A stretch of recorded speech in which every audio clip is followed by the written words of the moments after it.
Imagine waking up one morning and the country you grew up in is no longer yours. The skies belong to machines, the cities are hushed, and survival has become the only job left in America. Before I move forward, I'm counting on you to support my channel by clicking that tiny subscribe button so that we can spread these amazing videos to folks like you around the world. Thank you. So, this video came together because I kept finding myself pulling lore fragments from Ark Raiders and piecing them into a picture that the game never fully hands you. I focus specifically on civilian life in the United States during the Ark occupation, because that angle felt underrepresented. Most discussion centers on the raiders themselves, the factions, the combat. I made a deliberate choice here to set aside the military and faction mechanics and instead lean into what the ordinary person's day-to-day might look like, based on what the lore suggests. Some combat logs and raider-focused entries were deprioritized so the story could breathe around the people caught in the middle. What follows is my interpretation of that world, built from in-game lore, environmental storytelling, and a few educated readings of material that doesn't always speak plainly. Let's get into it. Chapter 1. The Day the Sky Changed. The Ark arrival, as most surviving accounts seem to suggest, was not announced. There was no formal declaration, no warning broadcast on emergency channels, no meteor shower that gave scientists weeks to prepare a statement. What the lore points toward instead is something closer to a sudden, overwhelming presence, machines descending from somewhere beyond the atmosphere and beginning their work on the surface of the Earth, with a kind of mechanical indifference that survivors describe as more terrifying than any anger could have been. Anger implies awareness of you. The Ark did not appear to be angry.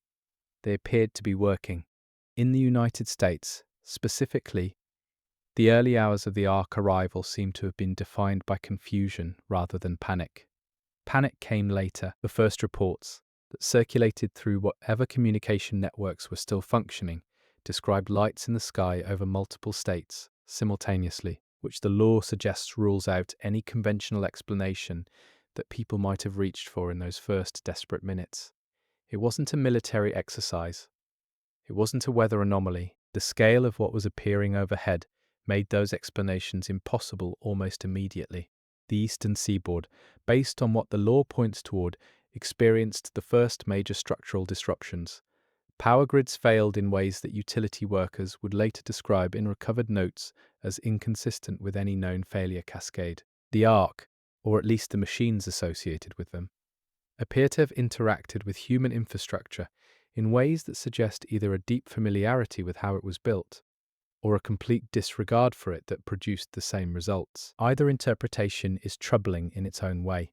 What is interesting about the early lore surrounding the first day is how ordinary it sounds in the accounts that survive. People were at work, children were at school. Someone in a recovered log mentions that they had just gotten coffee when the lights went out and didn't come back on. The mundane detail sits beside the catastrophic fact in a way that the game seems to use deliberately, suggesting that the Ark occupation didn't begin with a cinematic explosion, but with a quieter, more disorienting kind of rupture. Emergency services in the early hours attempted to respond, and the lore does give us fragments of what that looked like. Police dispatch logs that survive suggest officers were receiving calls that they had no training or framework to process. Fire departments were mobilizing toward locations where there was no fire in the conventional sense, but where something was clearly wrong with the air, the ground, the machinery in the vicinity of Ark presence. The institutional response was not cowardice. It was simply that no institution had ever prepared for this. The military's early response, which falls somewhat outside the strict civilian focus of this video but is necessary for context, appears from the lore to have been both swift and largely ineffective in the traditional sense. What the accounts suggest is that conventional military hardware either malfunctioned or was neutralized in the proximity of certain Ark machines, leaving units to improvise in ways that their training had not anticipated. This is not speculation. The lore points towards specific instances where standard procedure simply ceased to be applicable. Families in suburban areas, which the lore gives us glimpses of through journal entries and recorded audio fragments. Spent those first hours doing what people do when information is scarce and the situation is unprecedented.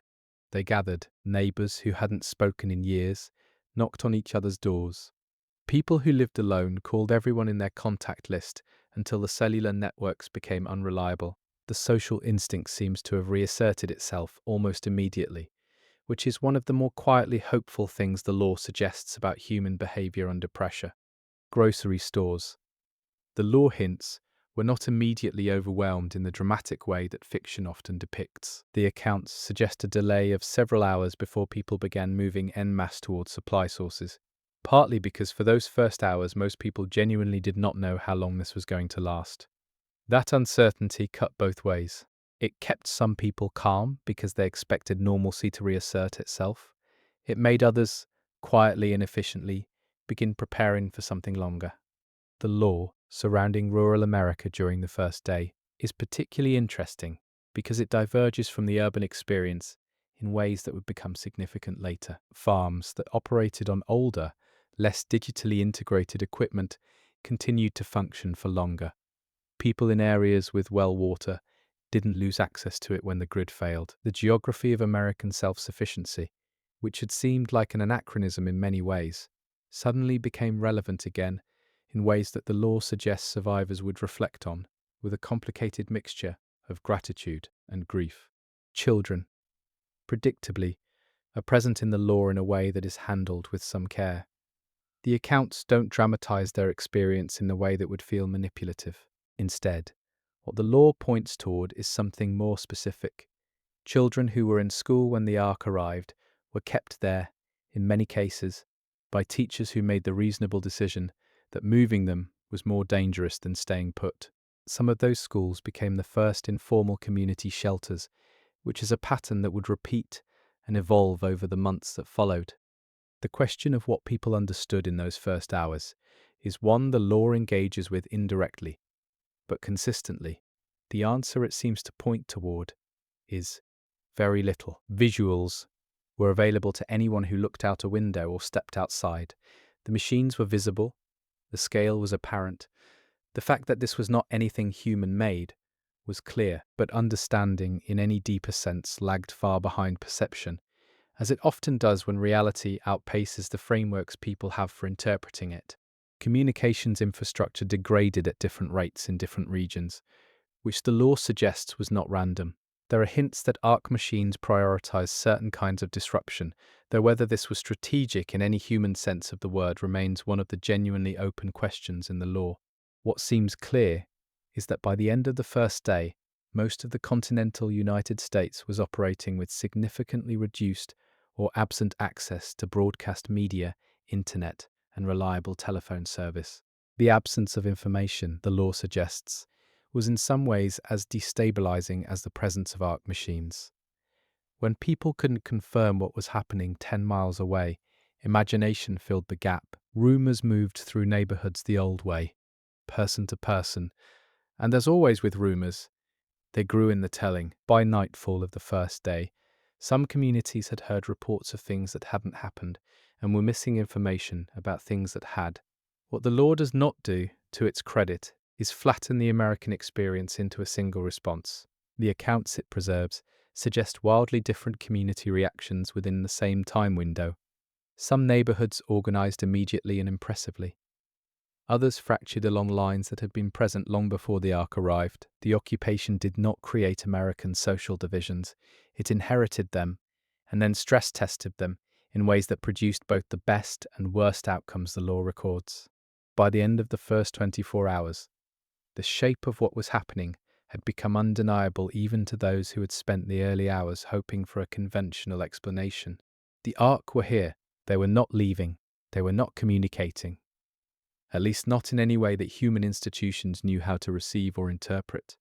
And the country that Americans had woken up in that morning was already, in ways both visible and invisible, beginning to become something else. Nightfall on that first day, the law suggests, was deeply strange for most of the population. The absence of artificial light in areas where power had failed returned a darkness to American skies that most people under a certain age had genuinely never experienced.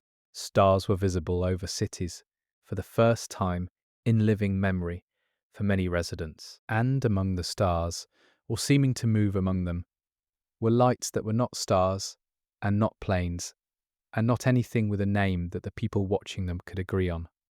Sleep was elusive for most, the accounts suggest. This is not surprising, but the law preserves enough specific detail to make it feel true rather than assumed. A woman in a recovered journal entry describes lying on her couch, listening to her neighborhood sound different. Quieter in some ways, louder in others, with dogs creating an almost continuous background noise that she found oddly comforting because at least it was familiar. The familiar was going to become precious very quickly. The first deaths that the law attributes to the Ark occupation are handled carefully in the source material and should be understood as the law interprets them rather than definitive accounts. What the records suggest is that the earliest fatalities were not from direct confrontation with Ark machines in most cases, but from secondary effects, accidents in the dark, medical emergencies without access to emergency services, infrastructure failures with immediate human consequences. The machines, in those first hours, were doing something, but whatever they were doing was not focused on individual humans. This detail, that the Ark did not immediately begin targeting individuals, is one that the law suggests had a significant psychological effect on the population in those early days. The expectation, shaped by decades of science fiction, was that an alien invasion would be immediately and personally lethal. The reality that the law points toward is more complex and in some ways more unsettling. The Ark appeared to be engaged in something that had nothing to do with the humans in their path, and the humans had to figure out what to do with that. The first organizing voices in communities were not, the law suggests, the people you might expect. Local government officials, where reachable, were operating in a state of institutional shock. The organizing voices in the earliest accounts tend to be ordinary people with practical knowledge. The mechanic who knew how to run a generator, the nurse who organized a neighborhood medical station, the farmer who had food, and the community sense to share it. Leadership, in those first hours, grew from competence rather than title. By dawn of the second day, the United States was a fundamentally altered country. Not yet in all the ways it would eventually become, but the trajectory was visible to anyone willing to look at it directly. The law doesn't editorialize about this moment, but the accounts it preserves have a quality of witnessed clarity, people describing what they saw because the act of describing it was the only way to hold on to the fact that it was real. Hospitals, the law records, were among the most challenging situations in the early occupation period. Facilities that depended on powered equipment were in immediate crisis. Staff, who showed up because that was what they did, because that was who they were, found themselves improvising with resources that were suddenly finite in ways they hadn't been the day before.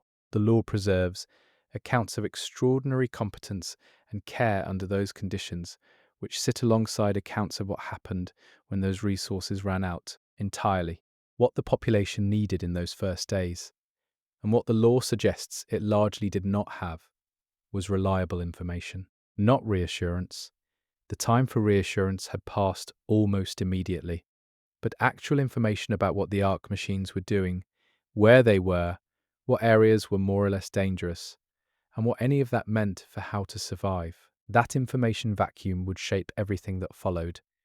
Communications networks that survived in partial form became immediately and enormously valuable. Amateur radio operators, whose hobby had seemed charmingly obsolete for decades, became critical nodes in the information networks that communities improvised.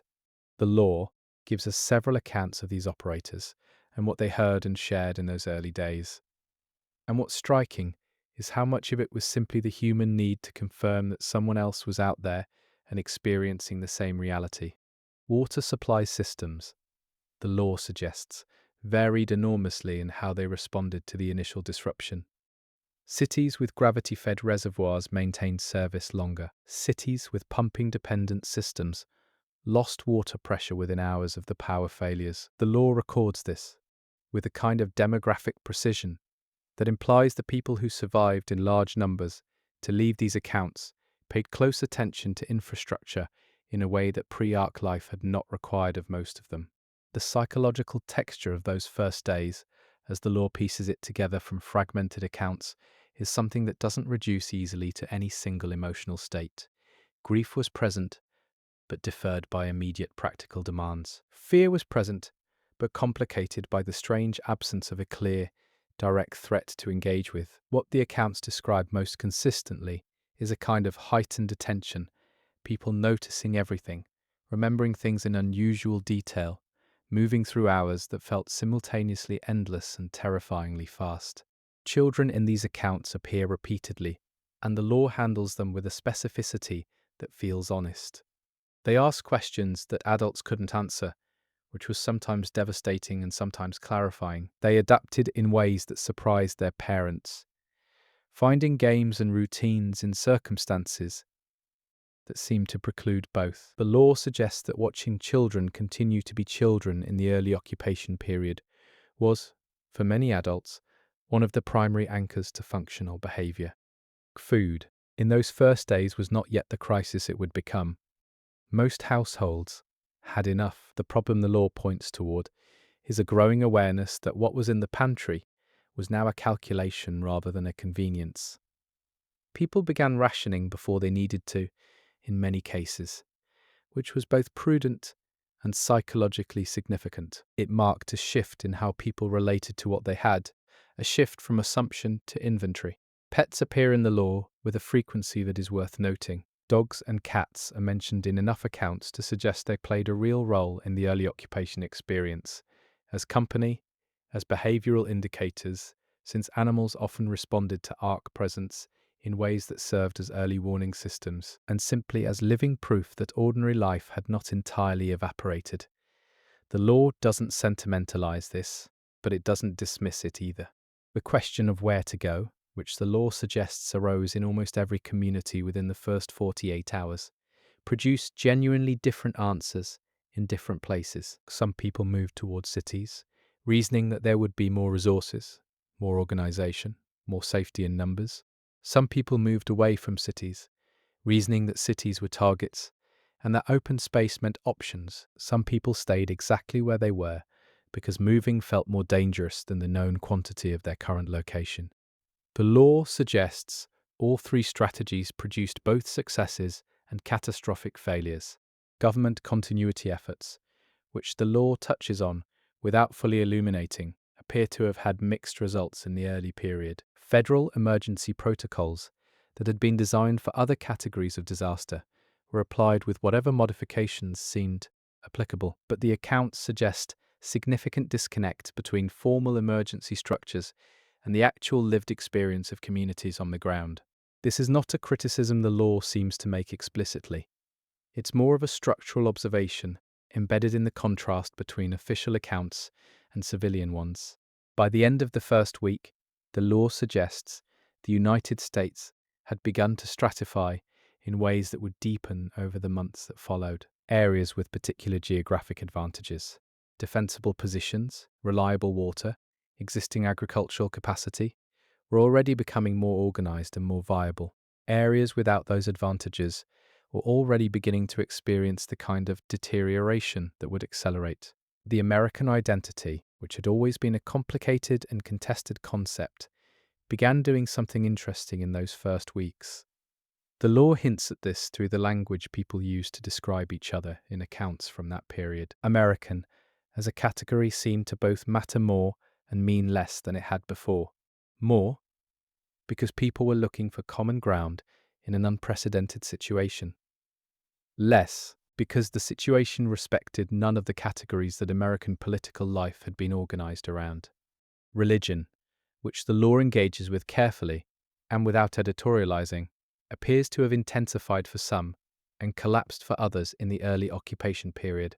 The accounts preserve both responses. Churches that were still physically accessible often became community centers, regardless of anyone's theological position, because the building was there, and the community was there, and the practical need for gathering space was there. The law doesn't tell us what people prayed for, but it does tell us that many people prayed. By the end of chapter 1, what the law has established is this: The first days of the Ark occupation in the United States were experienced by ordinary people in ordinary ways, in the sense that human nature expressed itself through organizing, through fear, through generosity, through selfishness, through love, through practicality. The Ark provided the circumstances. The humans provided the response. And the response, the law suggests, was as varied and complicated as the country itself had always been. What came next was harder. The shock phase, which carries its own strange insulation, was giving way to something more prolonged and more demanding. The questions that the first days had postponed were now presenting themselves with growing urgency. How do you feed a city without supply chains? How do you maintain order without functional institutions? How do you hold a community together when the pressures working against it are both external and internal? The law has answers to some of these, partial answers to others, and genuine silences where the records run out.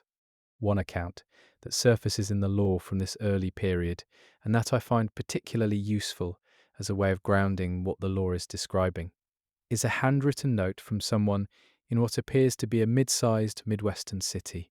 It describes the view from a fourth-floor apartment window on the third day of the occupation. The writer notes the absence of car noise, which they had never noticed before because it had always been there. They note the presence of birds, which had apparently returned to the city streets in numbers they found remarkable. And they note, almost as an afterthought, the things visible in the sky above the city that they had no name for and that appeared to be descending. The note ends mid-sentence. The law doesn't tell us why. That ambiguity is part of what the law does. It preserves the incompleteness of experience rather than resolving it into a clean narrative. And that incompleteness is, I think, part of why piecing this picture together matters, because the people in it were not characters in a story. They were people in a situation, trying to understand it, and sometimes running out of time before they could. The first 30 days of the Ark occupation, as the law reconstructs them, established patterns that would persist for much longer. Community organization around practical resources, the rise of informal leadership, the atrophying of institutions that couldn't adapt, the unexpected resilience of systems and people that conventional society had undervalued, and the gradual, relentless realization that this was not ending on any timeline that human planning could accommodate. Which brings us to the question of what daily life began to look like once the initial crisis phase had passed and something new, something without a name yet, had taken its place. Because the first days were an emergency, and emergencies have a structure that is almost clarifying in its simplicity. What came after was more complex, and in some ways more difficult, precisely because it required people to build something durable out of circumstances that offered very little to build with. That story begins in the next chapter, and it's one that the law tells with a level of detail that I find genuinely remarkable, given how fragmented the source material is. The picture that emerges is not a post-apocalyptic cliché. It's something more specific, more human, and in some ways more disturbing because of how recognizable it is. Let's continue. Before we move into chapter 2, I want to note that everything in this video is my reading of the law, an interpretation assembled from fragments that don't always agree with each other. Where I make a definitive sounding claim, understand that the law suggests it rather than confirms it. The gaps are part of the story, and I've tried to be honest about where the gaps are. Chapter 2. Building a life in the ruins. The transition from emergency to something that might tentatively be called routine is one of the more psychologically complex things the law tries to capture about the Ark occupation. Emergency has urgency, and urgency has a kind of energy that carries people through things they couldn't sustain at a more deliberate pace. What comes after the emergency, the long grinding work of building something livable out of what's left, requires a completely different kind of strength, and the law is genuinely interested in whether and how people found it.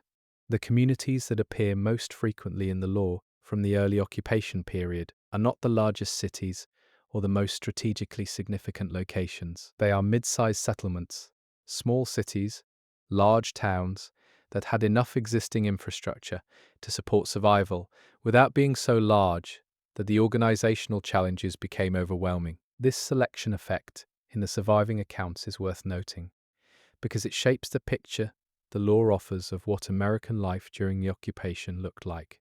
Food production, the law makes clear, became the organizing principle of community life faster than most people anticipated. This is not because people were naive about the importance of food, but because the speed at which supply chains collapsed forced the conversation in a way that abstract knowledge never had. Within weeks of the Ark arrival, communities that had any access to arable land were discussing how to use it, and communities that didn't were working out what they could trade or do to access the output of communities that did.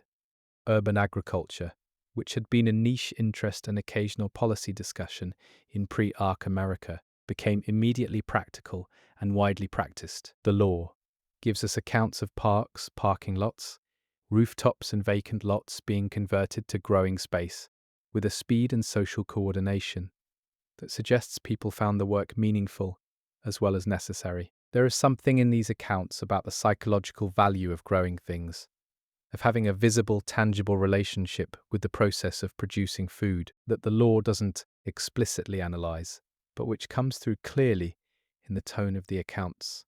Water access shaped community geography in the occupation period more than almost any other factor, the law suggests. Communities near reliable water sources, rivers, springs, lakes, wells, had an immediate and compounding advantage. Communities that had depended on municipal water systems that were no longer functional faced a more complex challenge, and the law preserves accounts of the various ways communities met it. Rainwater collection, transportation from distant sources, the revival of wells that had been capped and forgotten, and in some cases, the decision to move to where water was. The concept of property, the law suggests, underwent a significant and relatively rapid transformation in the occupation period. Not in the sense that it disappeared.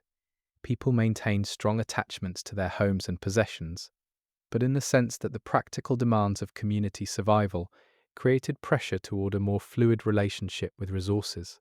Empty houses were occupied. Privately held land was farmed. Stores of equipment and materials that one person or family couldn't use were shared or traded in ways that pre-Ark legal frameworks would have complicated, but that the Ark occupation had made both necessary and practically unchallengeable. The law does not romanticize this process. The accounts preserve conflicts over resources, disagreements about who had the right to what, and cases where the transition away from pre-Ark property norms produced injustice as well as efficiency. The picture it offers is not of communities seamlessly becoming more communal, but of communities negotiating, sometimes badly and sometimes well, a set of questions that they had not previously needed to answer this urgently. Medical care, the law suggests, was one of the most immediately and persistently difficult challenges of the occupation. Medical professionals who were present in communities took on enormous burdens, and the accounts preserved their exhaustion alongside their competence. The pharmaceutical supply chain failed quickly, and the law records the consequences of that failure in detail that is both specific and sobering. Conditions that had been manageable with regular medication became life-threatening. Injuries that would have been routinely treated required improvisation that not everyone had the knowledge to perform. Traditional and alternative medical knowledge, which had occupied a somewhat marginal position in pre-Ark American healthcare, became valuable in the occupation period in ways the law tracks with interest. People who knew plant-based treatments, who understood wound care from traditions that predated modern medicine, who had experience with the kind of medicine practiced in resource-limited settings. These people found their knowledge suddenly and urgently relevant. The law suggests this was a source of genuine community benefit in many cases, and also a space where the desperate acceptance of any help created vulnerabilities. Children's education, the law records, was maintained in occupation communities with a commitment that stands out in the accounts. This is not surprising if you understand it as a psychological and community-building practice as much as an academic one. Teaching children, maintaining the structure of learning, insisting on the continuation of intellectual life in the middle of a survival situation.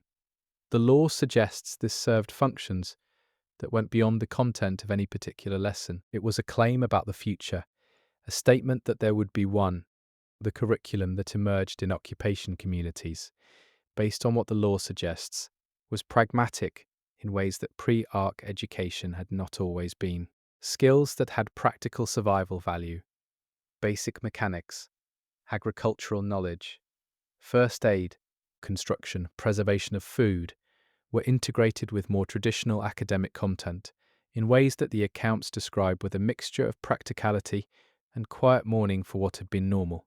The people teaching these classes had not been trained to teach them. They were doing it because someone had to. Social hierarchies in occupation communities were reorganized by the ARC occupation in ways the law finds consistently interesting. Pre-ARC status markers, wealth, professional credentials, social connections, lost much of their practical weight very quickly. What replaced them was not an egalitarian utopia, but a different set of hierarchies organized around different kinds of value: physical capacity, technical knowledge, social intelligence, the ability to organize others. The law suggests this reorganization was experienced as both liberating and unjust, depending on where in the new hierarchy a given person found themselves. Gender dynamics in the occupation period, which the law engages with through accounts rather than analysis, appear to have shifted in complex ways. The immediate practical demands of survival created space for roles and contributions that pre-ARC social norms had sometimes restricted. At the same time, the law records cases where the stress of the occupation reinforced or intensified pre-existing inequalities rather than dissolving them. The picture is not one of uniform progress or uniform regression, but of a social landscape under pressure, expressing itself in contradictory ways. The elderly, in occupation communities, appear in the law in a role that the accounts present with evident care. Some of the skills that had become marginalized in pre-ARC America, older agricultural techniques, practical knowledge from earlier decades, were held by older community members whose knowledge became suddenly valuable. The law records intergenerational exchanges of knowledge that the accounts describe with a warmth that feels earned rather than sentimentalized. At the same time, the law does not avoid the harder truth that the occupation was physically demanding in ways that created real hardship for people with reduced mobility or health conditions that the limited medical resources of occupation communities struggled to manage. The accounts preserve both the communal care that many communities extended to vulnerable members and the cases where that care was insufficient or absent. The law is honest about both. Entertainment and culture, which might seem like secondary concerns against the backdrop of survival, appear in the law with a frequency that suggests they were understood as survival concerns too. Music appears in the accounts with striking regularity, people playing instruments they had before, learning instruments they hadn't played since childhood, making music collectively in ways that pre-ARC life had rarely organized. The law suggests this was recognized as necessary rather than frivolous, a way of maintaining the interior life without which the external survival work becomes hollow. Storytelling in occupation communities, the law suggests, was both a form of entertainment and a critical information technology. Before reliable communication networks were re-established, the movement of people between communities carried news, rumors, technical knowledge, and cultural information. The law preserves accounts of travelers arriving in communities and being received with an intensity of attention that the accounts describe as almost overwhelming. Every detail of what they had seen and heard was valuable, and the social pressure to share it was considerable. Alcohol production, the law notes, with a certain dry matter-of-factness, resumed in occupation communities with some speed. This is not presented as a moral failing, but as a historical pattern. Fermentation technology is old and widely understood, and the law suggests that communities that had the agricultural surplus to support it moved toward it relatively quickly. Alcohol served as a trade good, a social lubricant, and in some medical applications a practical resource. The accounts don't editorialize about this, but they note it consistently enough that it seems worth including. The relationship between different communities in the occupation period, the law suggests, began to formalize within the first several months. Trade networks emerged, protocols for travelers developed. The terms of exchange, what one community could offer and what it needed, began to be understood and communicated. This was not a smooth or conflict-free process, and the law preserves accounts of trade disputes, resource conflicts between communities, and the occasional breakdown of intercommunity relationships that had seemed stable. Security was a concern that ran through every account in the law from this period. Not primarily, in most cases, because of direct arc threat, the machines, the law suggests, were doing things that didn't always directly involve human settlements, but because of human threat.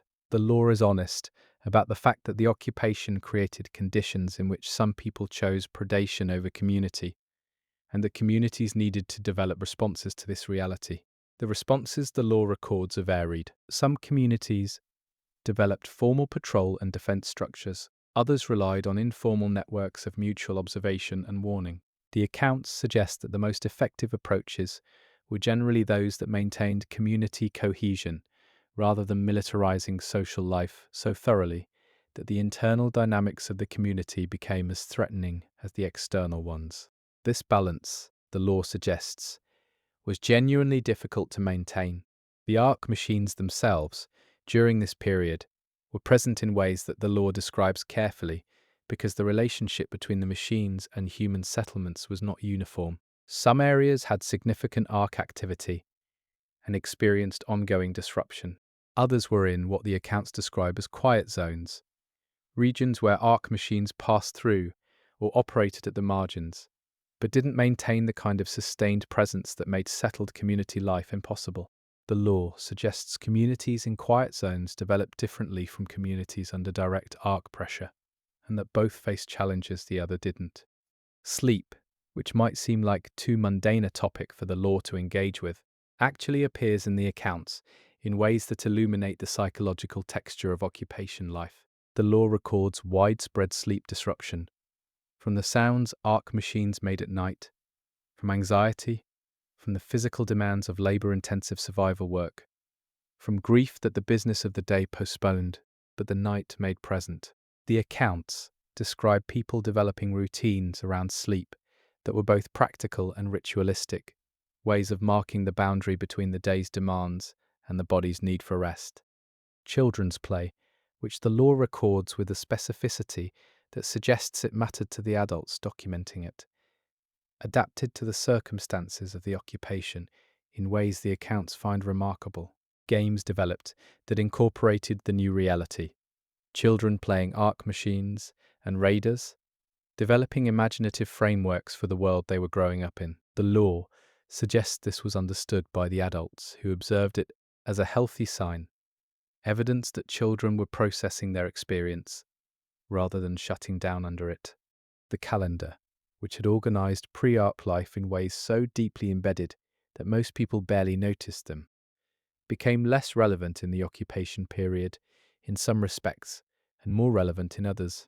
The law suggests that seasonal markers, planting, harvest, the shift of weather, became more prominent organizing principles than the monthly or weekly divisions of the pre-arc calendar.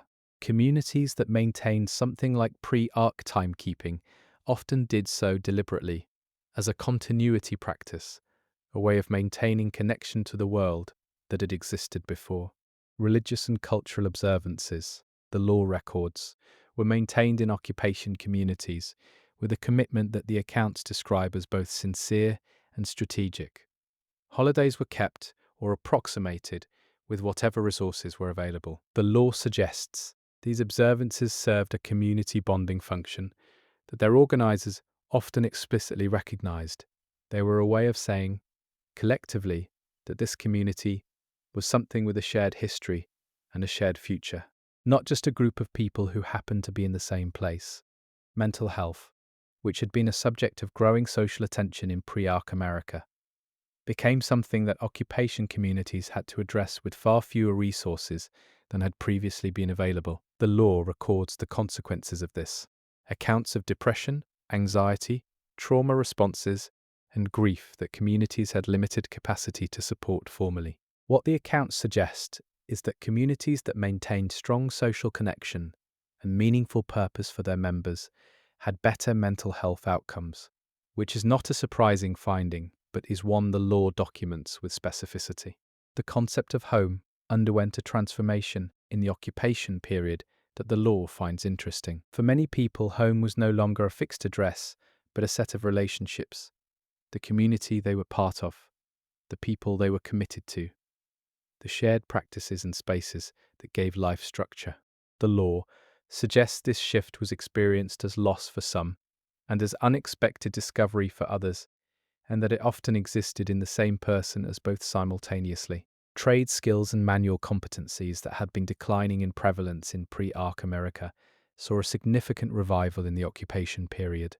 The law records blacksmiths, cobblers, seamstresses, carpenters, and other tradespeople, some of whom had maintained these skills as hobbies or historical interests rather than livelihoods, suddenly finding their knowledge central to community function. The accounts describe this with a complexity that includes satisfaction alongside whatever grief the circumstances involved. Communication between settlements, which the law describes as one of the most energetically pursued community goals, developed through multiple channels simultaneously. Radio networks, where equipment and operators were available, were maintained and expanded. Physical messenger systems, people traveling between communities specifically to carry information, were formalized in some areas. The law records the social status of these messenger roles, which were understood as essential and treated with corresponding respect. The legal and governance structures that emerged in occupation communities, the law suggests, drew on pre-Arc frameworks selectively.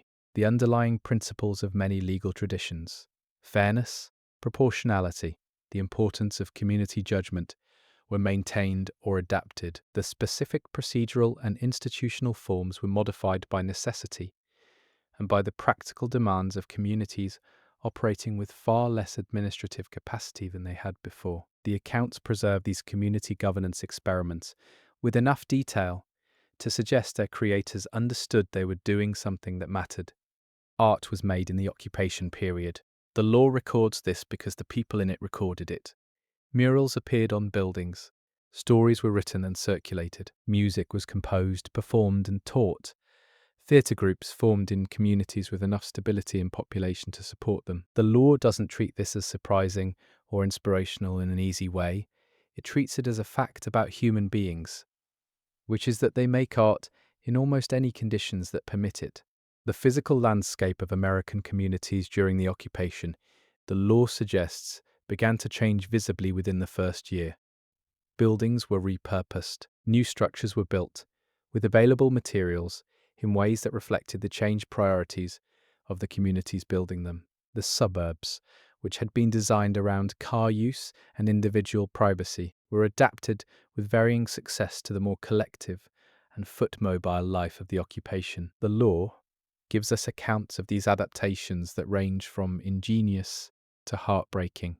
By the end of the first year of the occupation, the law suggests something had crystallized in the surviving American communities that might cautiously be called a new normal. Not normal in the sense of comfortable or just or even stable, but normal in the sense of patterned, expected, a set of daily practices and social relationships and community structures that people had built and were maintaining. The emergency had passed into something more complex and more durable, and people were living in it, grieving what had been lost, fighting to maintain what they had built, and in many cases, discovering things about themselves and each other that they would not have discovered any other way. The next chapter explores what that daily rhythm actually looked like for the ordinary person, hour by hour, season by season, in a country that had become something its founders and its most recent citizens alike would barely recognize. Chapter 3. The Rhythm of Occupied America. The daily routine of a person living in an Arc-occupied American settlement, as the law reconstructs it, began earlier than pre-Arc life had required, and ended earlier too. Artificial light was a precious resource that most communities rationed carefully, which meant that human activity patterns shifted back towards something closer to the rhythms of pre-industrial life. Up with the light, settled before the dark. The law presents this not as romantic simplicity, but as a practical adaptation with its own costs and benefits. Mourning in an occupation settlement, based on the accounts the law preserves, had a structure that most people found themselves moving into quickly, because structure was one of the things that kept the psychological weight of the situation from becoming unmanageable. Water collection or purification was often one of the first tasks, particularly in communities that didn't have gravity-fed systems. Fuel for cooking was gathered or allocated. The morning meal, which was simpler than anything most Americans had eaten before the occupation, was prepared and shared. Communal eating, the law suggests, was more common in occupation settlements than it had been in pre-Arc American life. Not universally, family and household units still existed and ate privately in many cases, but the shared kitchen and the communal meal appear in the accounts with enough frequency to suggest they were a real feature of occupation life, rather than an edge case. The law doesn't idealize this. The accounts note both the community building function of shared meals and the tensions that could develop in communal spaces where resources were managed collectively. Work assignments in organized settlements, the law records, were typically determined by a combination of skill, physical capacity, and community need.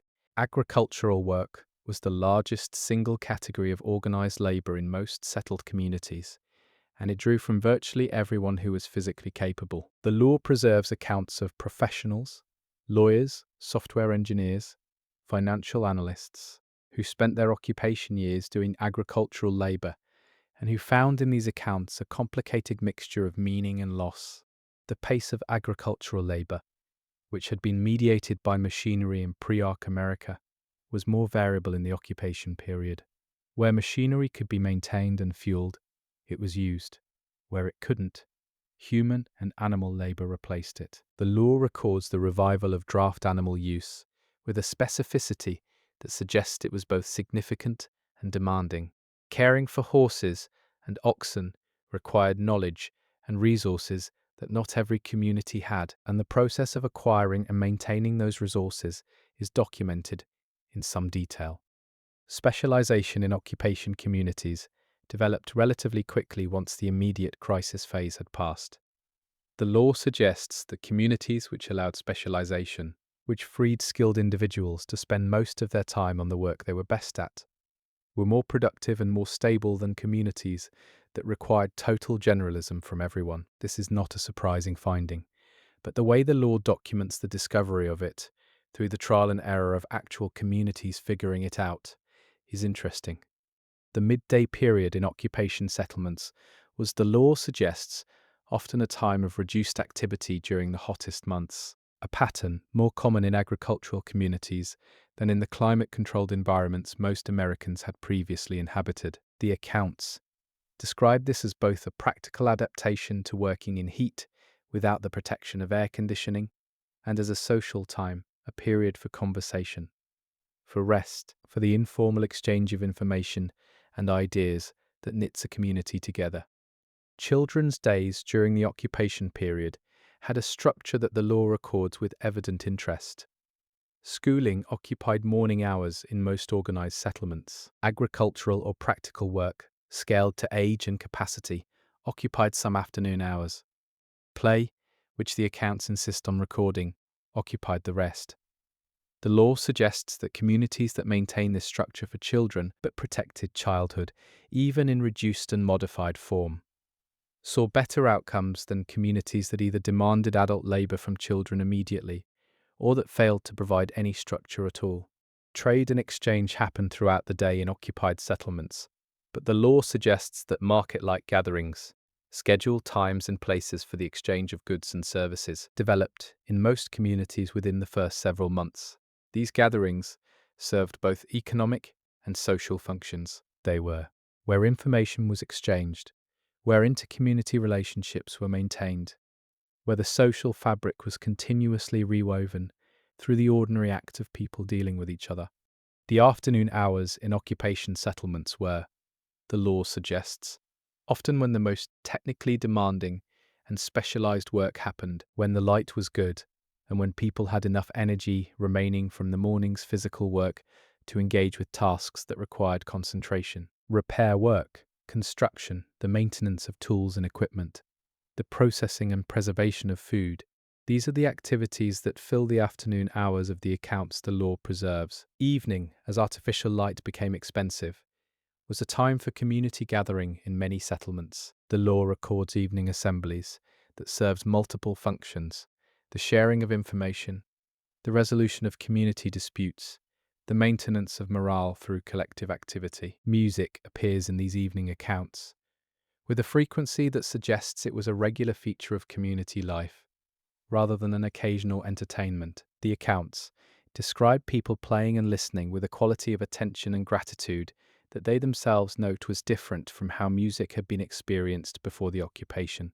The social geography of occupation settlements, the law suggests, organized itself around practical function in ways that pre-Arc American urban planning had not always done. Community resources, water sources, communal kitchens, medical spaces, gathering areas became the centers around which daily movement organized itself. The suburbs, which had been organized around private homes and private vehicles, required the most significant adaptation, and the law records a range of approaches to this challenge with varying degrees of success. Seasonal rhythms imposed themselves on occupation life with a force that pre-Arc Americans had largely been insulated from. The approach of winter, the law records, was a period of intensive preparation, the preservation and storage of food, the fortification of living spaces against cold, the accumulation of fuel, the stockpiling of medicine and other resources. Communities that prepared well survived winters that their members described in the accounts as demanding in ways that went beyond physical hardship. Communities that didn't prepare well experienced outcomes that the law records with a restraint that makes the gaps in the accounts feel significant. The experience of cold in the occupation period, the law suggests, was one of the most consistently difficult aspects of American occupation life for communities in northern latitudes. Buildings that had been designed for mechanical heating required significant modification, or simply required that their inhabitants wear more clothing, sleep more closely together, and spend more of the day in whatever space was warmest. The accounts describe the social dynamics of shared warmth with a specificity that ranges from touching to uncomfortable. Spring, in the occupation accounts, carries a quality of emotional intensity that the law handles carefully. The return of warmth and light and the beginning of the agricultural season was experienced, the accounts suggest, as something close to relief, so profound it became its own kind of grief, because the relief was real and the circumstances that made it so intense were also real, and holding both of those things simultaneously required something from people. The accounts from spring often have a quality of release, of energy, returning that is palpable even across the distance of the law. The physical health of occupation community members, the law suggests, was marked by changes in both positive and negative directions. Physical fitness, by almost any measure, was higher in occupation communities than in pre-Arc American populations, because physical labor was unavoidable and ubiquitous. At the same time, the conditions of occupation life produced injuries and illnesses that were poorly managed given the limitations of available medical care. Dental health appears in the accounts as a consistent and painful problem that the law documents with uncomfortable specificity. The sensory experience of occupation life is something the law attempts to capture through descriptive accounts, and it's striking in how it diverges from the baseline of pre-Arc American life. Quiet was more present than it had been. The constant mechanical background noise of modern life was gone. Smell was more present. The smells of cooking, of agriculture, of animals, of human communities living at closer quarters than they were designed for. Physical sensation was more present because the body was being used in ways that demanded attention. Governance disputes in occupation settlements, the law records, were often about resource allocation. Who got how much of what? Who decided, and on what basis? These were the questions that generated the most consistent conflict in the accounts. The law preserves these disputes not to moralize about them, but to document them. And the picture that emerges is of communities working out, often painfully, what their values actually required of them when values came into conflict with each other. The law suggests that the communities that handled resource disputes best were generally those that had developed governance structures that felt legitimate to their members, not necessarily democratic in any formal sense, but fair in the sense that the process was visible and the decisions were explainable. Communities where allocation felt arbitrary or self-serving experienced more conflict, and the law suggests were less stable over time. Mental health in occupation communities surfaces in the accounts in ways that the law handles with care. The accounts don't use clinical language for the most part because the people writing them didn't have clinical frameworks available to them. But what they describe, the withdrawal, the inability to function, the intrusive memories, the hypervigilance, the grief that didn't resolve, is recognizable in the accounts as the human response to sustained trauma and loss. Communities that developed informal support structures for these experiences fared better than those that didn't. The law suggests, though, what fared better means in these circumstances requires the same care with language that the accounts themselves use. The role of humour in occupation community life is something the law records in ways that stand out against the overall weight of the subject matter. The accounts contain jokes, specific, documented jokes that community members told each other, often dark, often self-referential, often about the arc, or about the absurdity of specific aspects of occupation life. The law doesn't comment on the humour, it just preserves it, and the fact that it was worth preserving tells us something about how important it was. Children born during the occupation period, children who had no personal memory of pre-Arc American life, appear in the later accounts as a distinct cohort with a distinct perspective. The law gives us a few accounts from or about these children that suggest their relationship to the occupation was fundamentally different from that of people who remembered the before. The occupation was not a loss for them in the same way. It was simply the world, and they approached it with the unencumbered adaptability of people who had never known anything else. The relationship between occupation settlements and the arc machines that moved through or around them was, the law suggests, one that communities developed practical protocols for over time. These protocols were based on accumulated observation, noting which behaviors seemed to attract machine attention and which didn't, which routes seemed safer, which times of day seemed quieter. The law records these protocols with a specificity that suggests they were taken seriously as survival knowledge. Long-distance travel during the occupation period, the law suggests, was significantly reduced compared to pre-Arc American life, but not eliminated. People moved between communities for trade, for family reunification, for the relay of information, and in some cases for settlement, moving from a community that was failing to one that was functioning better. These travellers appear in the accounts as important figures in the social ecology of the occupation, carrying news and skills and stories from one place to another.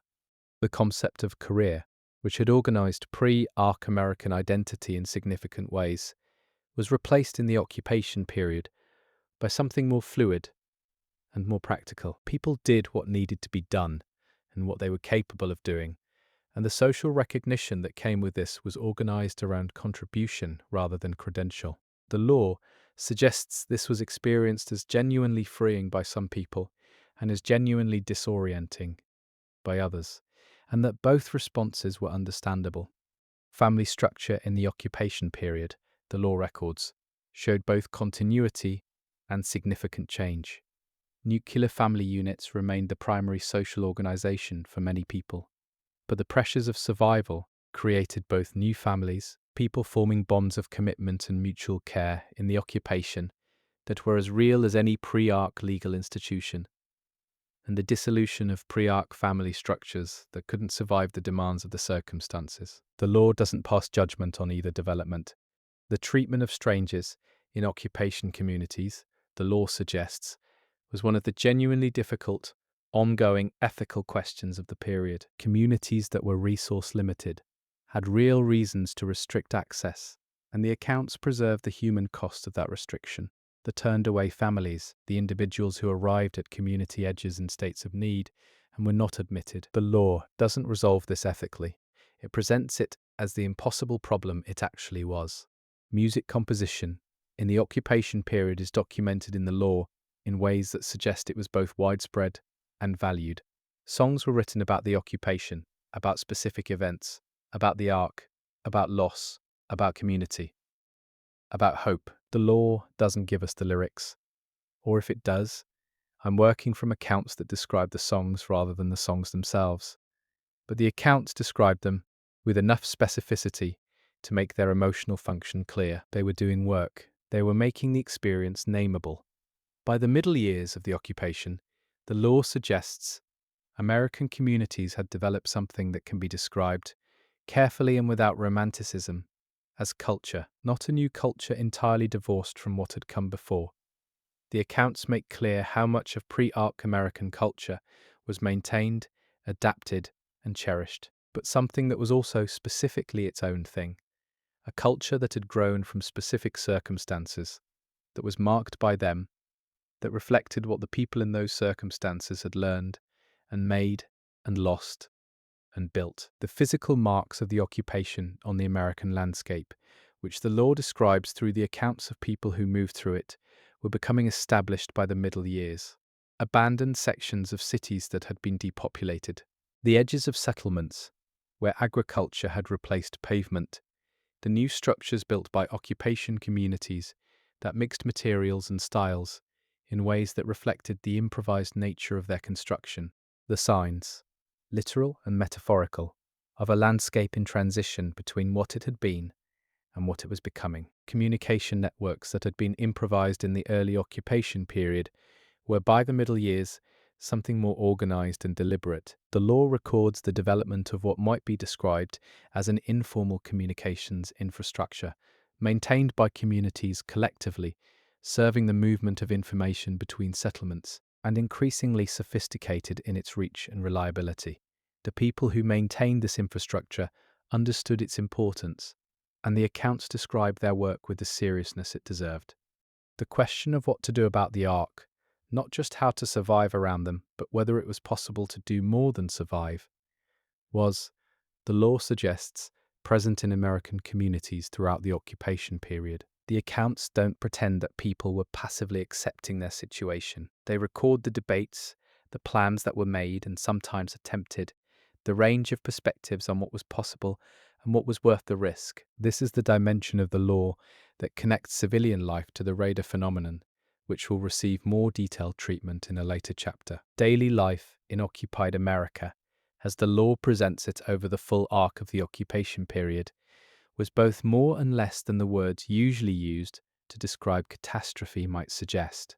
It was harder, in the physical and material sense, than almost anything Americans had previously experienced in the modern era. It was also, the accounts suggest, more fully inhabited in certain ways, more conscious, more deliberate, more present to itself than the life it had replaced.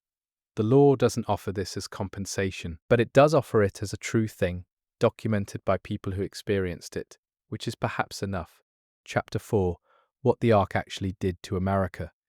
Understanding what the Ark machines were actually doing during the occupation, as opposed to what they were doing to human communities, is one of the genuinely difficult interpretive challenges the law presents. The accounts that survive are almost entirely from a human perspective, which means they describe Ark activity in terms of its effects on human experience, rather than in terms of whatever intention or process might have driven it. Interpreting what that activity meant requires holding uncertainty carefully. The law suggests that Ark machines were engaged in activities that can be described, roughly, as resource extraction and environmental modification. What resources, and toward what end, are questions the law raises without fully answering. What the accounts preserve is detailed observation of the effects, landscapes that changed in ways that weren't random, materials that disappeared or were transformed, atmospheric conditions that shifted in the areas of heaviest Ark activity. The environmental impact of ARC activity in the United States, as the law presents it through accumulated accounts, was significant and in some areas appears to have been severe. The accounts describe regions where vegetation died, where soil composition changed, where bodies of water became unusable. They also describe regions where the opposite seemed to be true, where ARC activity appeared to have removed human pollution, where ecosystems that had been degraded seemed to recover. The law doesn't tell us whether this was intentional or incidental, and that ambiguity is itself significant. Human settlements in the path of heavy ARC activity, the law records, were not attacked in the conventional sense. They were often simply rendered uninhabitable through the alteration of the environment they depended on. This is a distinction the law seems to draw deliberately, though, whether it represents a genuine ARC decision or simply the difference between intentional targeting and incidental displacement is one of the questions the accounts can't answer from the outside. The sound of ARC machines, which appears in enough accounts to constitute a consistent record, is described in ways that suggest it was genuinely unusual, not like any mechanical sound most people had a framework for. The law preserves descriptions that attempt to capture this, using comparisons that reveal more about the limits of human sensory language than about the ARC themselves. What the accounts agree on is that the sound was distinctive, that it often indicated machine proximity before visual contact was possible, and that communities developed responses to it. Light phenomena associated with ARC activity are documented in the law with the careful specificity of people who had learned to pay attention to unfamiliar things. Certain wavelengths, certain patterns, certain behaviors of ARC machines in relation to light. These are described in accounts that read like field observations, which is essentially what they are. Communities near areas of regular ARC activity became sophisticated observers of these phenomena because observation was one of the practical tools available to them. The ARC machines themselves, as described in the law, varied in scale and apparent function in ways that communities catalogued and named. The naming conventions that emerged in different communities, the law suggests, were independent and inconsistent. Communities called the same types of machines by different names based on their local observation and vocabulary. This is one of the small human details the law preserves that speaks to the larger experience of people navigating unprecedented circumstances with the tools they had. The apparent hierarchy or organization of ARC machines, whether there was direction, whether there was coordination, whether the activity in one region related to the activity in another, is one of the questions the law engages most carefully with. The accounts provide evidence that points in different directions. Some suggest centralized coordination, others suggest something more like distributed behavior. The law's treatment of this question is honest about the fact that the human perspective on it is inherently limited. ARC activity in urban areas, the law records, differed from ARC activity in rural and wilderness areas in ways that communities try to understand, and that the surviving accounts document at length. The pattern of activity in cities suggests the ARC had specific interest in human-built infrastructure. The accounts document systematic interaction with buildings, power systems, and communications networks in ways that imply the ARC were doing something with or to these systems, rather than simply operating in their vicinity. The materials that ARC machines appeared to remove from the environment, the law suggests, included things that human communities also needed, which created a practical competition for resources that the accounts describe with varying degrees of urgency. In some areas, this competition was theoretical. The ARC wanted something that humans had but didn't critically depend on. In other areas, the law suggests the competition was direct and consequential. Human attempts to communicate with ARC machines, which the law records as a persistent human impulse across the occupation period, produced outcomes that the accounts describe with a mixture of hope, failure, and dark humor. The impulse to communicate is documented as arising independently in multiple communities, people trying, individually and collectively, to establish some channel of mutual understanding with the machines that had reorganized their world. The law preserves these attempts without mockery. The accounts understand them as a natural response to a situation that demanded agency, even when agency had very limited scope. The psychological impact of living adjacent to arc activity, which the law records in the accounts of communities in high activity zones, appears to have been significant.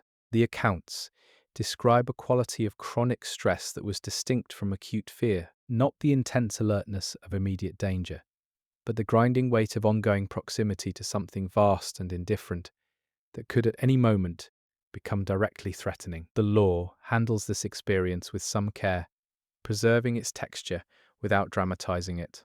Agricultural communities in areas of moderate arc activity, the law suggests, developed the most sophisticated practical knowledge of arc behavior because they were both most dependent on stable land use and most directly affected by arc environmental modification.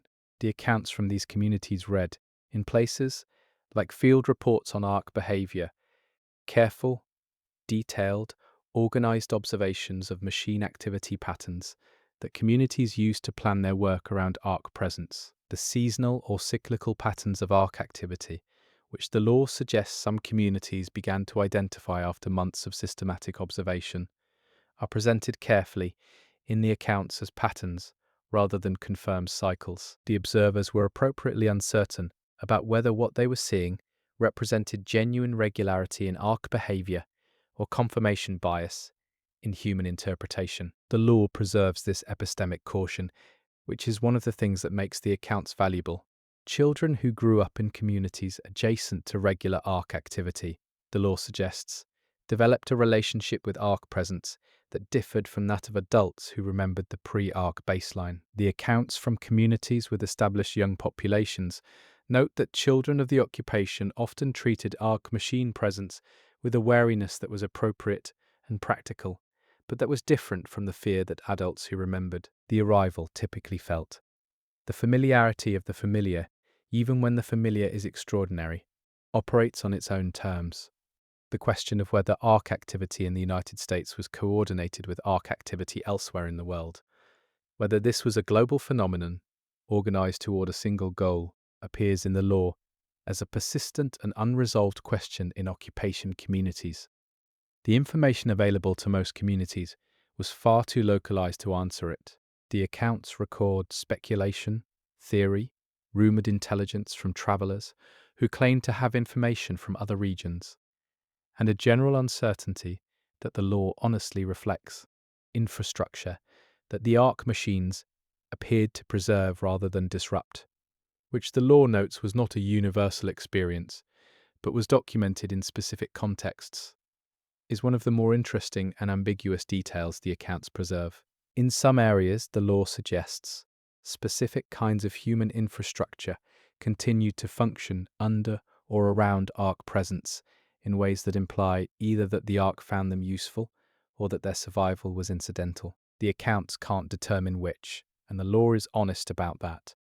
The relationship between arc activity and human health, beyond the obvious and direct consequences of displacement and resource disruption, is a subject the law approaches carefully. The accounts include enough reports of health effects in high activity zones to suggest that arc environmental modification had direct physiological consequences for humans in some cases. The specifics are reported observationally rather than clinically, which limits what can be concluded, but the pattern in the accounts is consistent enough to be worth noting. By the later years of the occupation, American communities' understanding of arc activity had evolved from the pure shock and incomprehension of the early period to something more nuanced. Not a full understanding, which the law doesn't claim was achieved, but a working knowledge of patterns and behaviors that communities had developed through sustained observation and painful experience. This knowledge was imperfect and locally specific, and it was one of the most valuable things that communities had to offer each other in the information networks that connected them. The arc occupation of America, the law suggests, was not an occupation in the military sense. It was not a conquest designed to install new rulers over a subjugated population. It was something that human, political, and military vocabulary didn't have precise language for, which is part of why the communities living through it found it so difficult to describe and so difficult to respond to. The law preserves the attempts to name it anyway, which tells us as much about the human need to make the nameable out of the incomprehensible as it does about the ark themselves. What the law ultimately offers on the subject of what the ark were actually doing in America is a set of observations, carefully made and honestly presented from the perspective of the humans who lived alongside the process without being able to understand its full shape or purpose. It is, in a sense, history told from inside an experience too large to see clearly. And the law, to its credit, seems to know this, seems to understand that preserving the partial view is more honest than constructing a false clarity. The implications of what the ark were doing, as the law hints at them through accumulated detail, will continue to develop through the later chapters of this video. What matters for the civilian experience section of this narrative is the texture of living alongside this activity, the daily reality of a population navigating their survival within a process they couldn't fully see, understand, or control. That texture is what the accounts preserve most faithfully, and it is what this video has tried to present most honestly. The next chapter takes up the specific experience of American cities during the occupation, which the law treats as distinct from rural experience in ways that matter for the overall picture. Urban life during the ark occupation was its own specific challenge, with its own specific character, and the accounts from cities have a quality that deserves its own sustained attention. Chapter 5: The Cities That Survived and the Ones That Didn't. American cities during the ark occupation were not uniform in their fate, and the law is unusually specific about this. The broad pattern that emerges from the accounts is one of stark differentiation. Some cities found ways to maintain functional community life under the occupation, while others deteriorated in ways that the accounts describe with a directness that is hard to read. Understanding what made the difference is one of the things the law seems most interested in, and the answers it suggests are not simple. The first variable the law points toward is geography. Cities with access to freshwater sources within or immediately adjacent to their boundaries had a fundamental advantage that compounded over time. Cities that depended on water infrastructure that crossed significant distances were vulnerable in ways that the ark occupation exposed almost immediately. The accounts from water-stressed cities in the early occupation period have an urgency that the law preserves without comment. The second variable the law suggests was ark activity level. Cities that fell within areas of heavy ark machine presence faced challenges that were categorically different from those faced by cities in quieter zones. Heavy ark presence meant ongoing environmental modification, unpredictable disruption of any infrastructure the community was trying to maintain, and the chronic stress of proximity to overwhelming machine activity. Some cities in high activity zones maintained significant populations, others didn't. The third variable, which the law treats with particular attention, was social cohesion and organizational capacity. Cities that had existing social networks, formal and informal, that could adapt to the demands of the occupation, showed more resilience than cities where those networks were weaker or more fragmented. This is not a straightforward correlation, because the accounts suggest that social cohesion was itself affected by the early stages of the occupation, in ways that either strengthened or weakened it depending on local specifics. New York, which the law touches on without treating as comprehensively as some smaller cities, appears in the accounts as a case study in the complexity of large urban survival. The sheer scale of the city, its population, its density, its dependence on imported food and water, created challenges that the accounts describe as staggering. What the law suggests is not that New York collapsed entirely, but that it fragmented, with different neighborhoods developing different survival profiles based on their specific resources and social organization. The accounts from New York's outer boroughs, which had more space and more existing community structure in some cases, describe experiences that differ significantly from the accounts from the densest parts of Manhattan. The law treats this intra-city variation as worth preserving because it complicates any simple narrative about large urban centers during the occupation.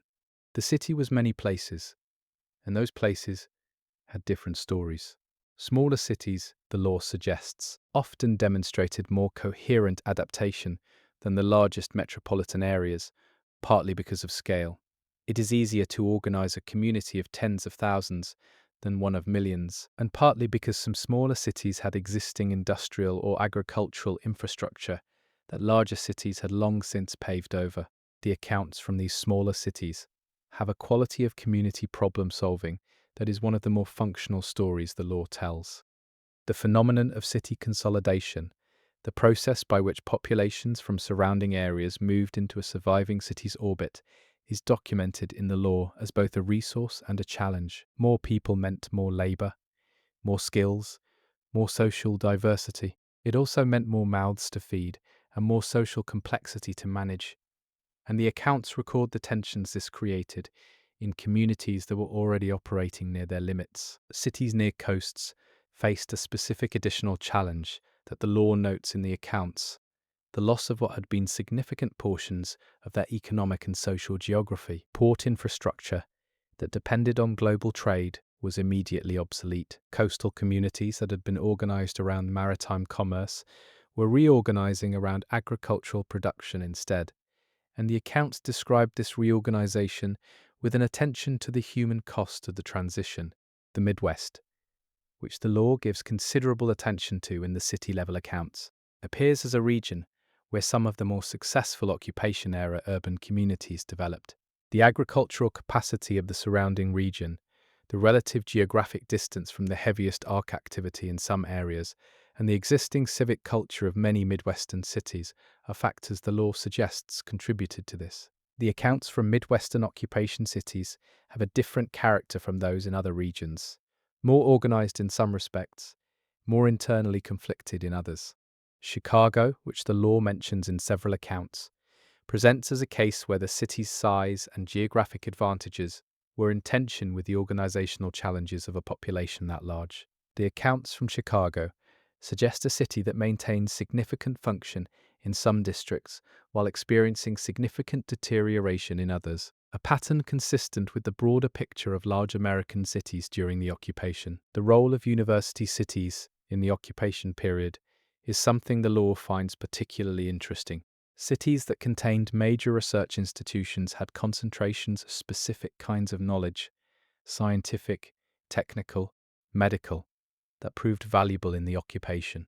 The accounts suggest that these communities often developed earlier and more sophisticated understanding of arc behavior than comparable communities without research capacity, and that this knowledge was recognized as a community resource and treated as such. The governance of occupation cities, as the law presents it, varied enormously. Some cities maintained modified versions of pre-arc governmental structures. Others saw those structures collapse and be replaced by new community leadership.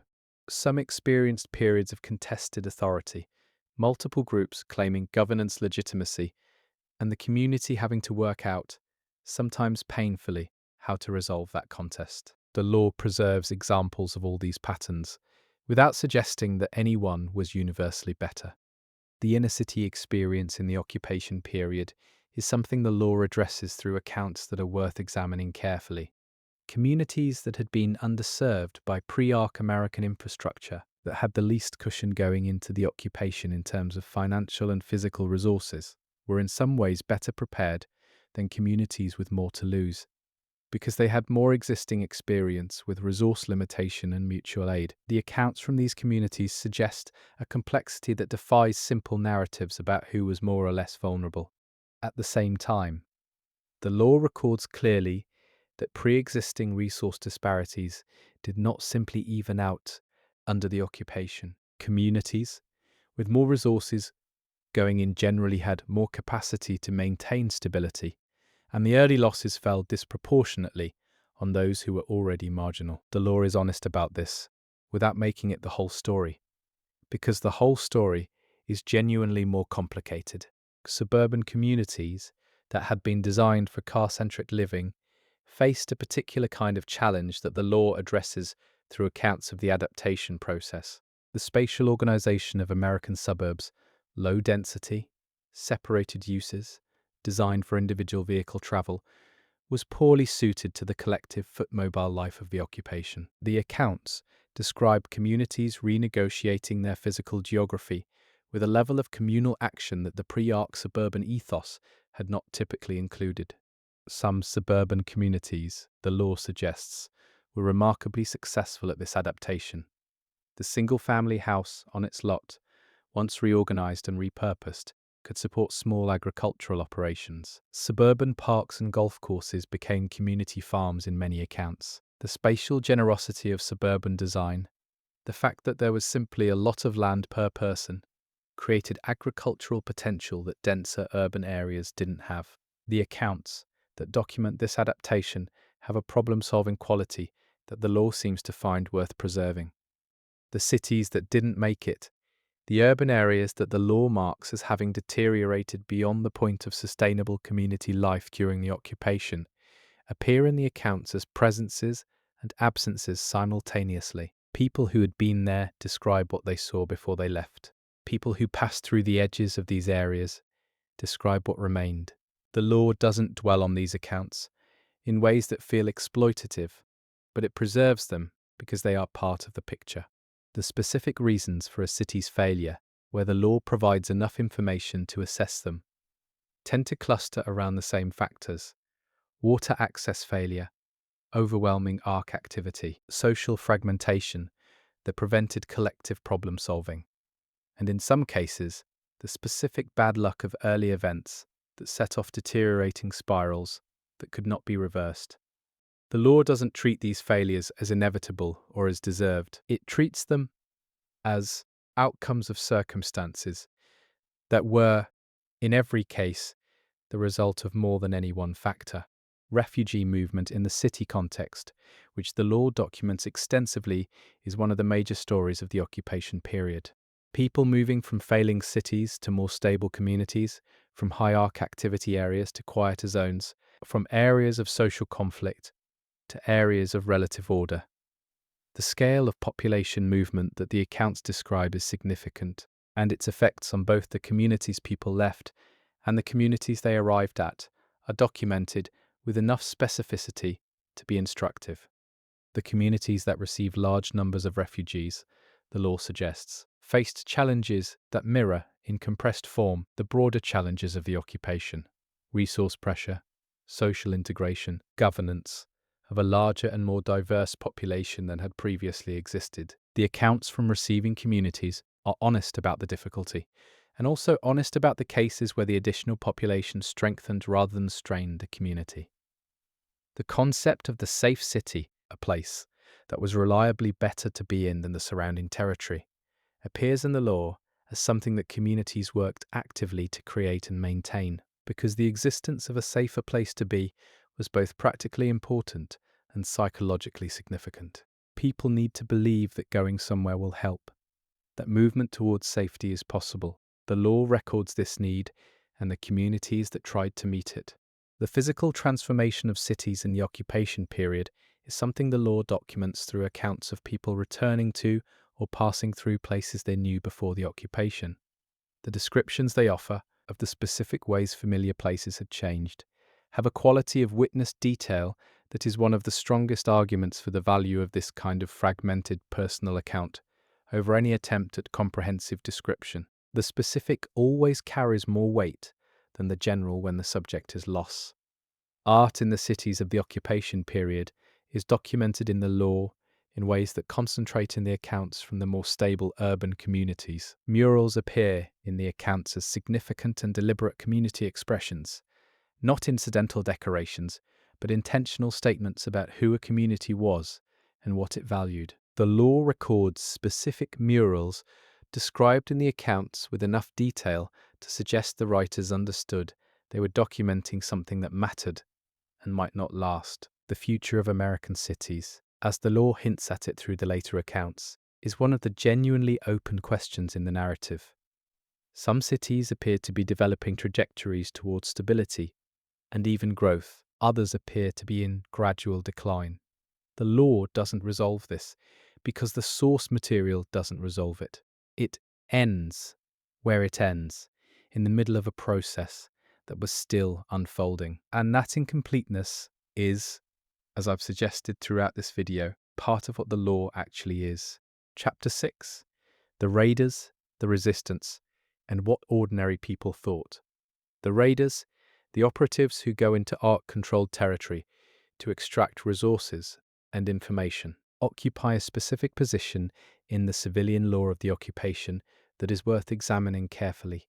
They are not straightforwardly heroes in the accounts that survive, nor are they straightforwardly anything else. The civilian perspective on raiders, which this chapter focuses on, is complicated in ways that reflect the complicated realities of what raiders do and how they do it.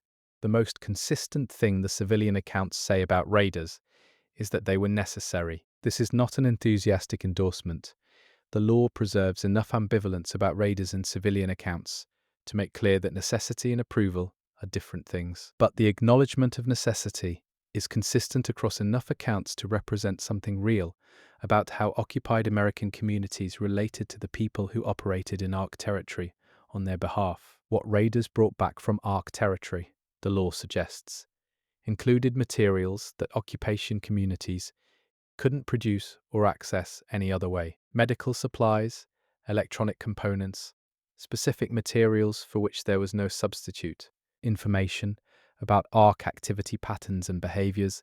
The value of what raiders recovered was understood by the communities that received it, and this understanding shaped the civilian relationship with raiders.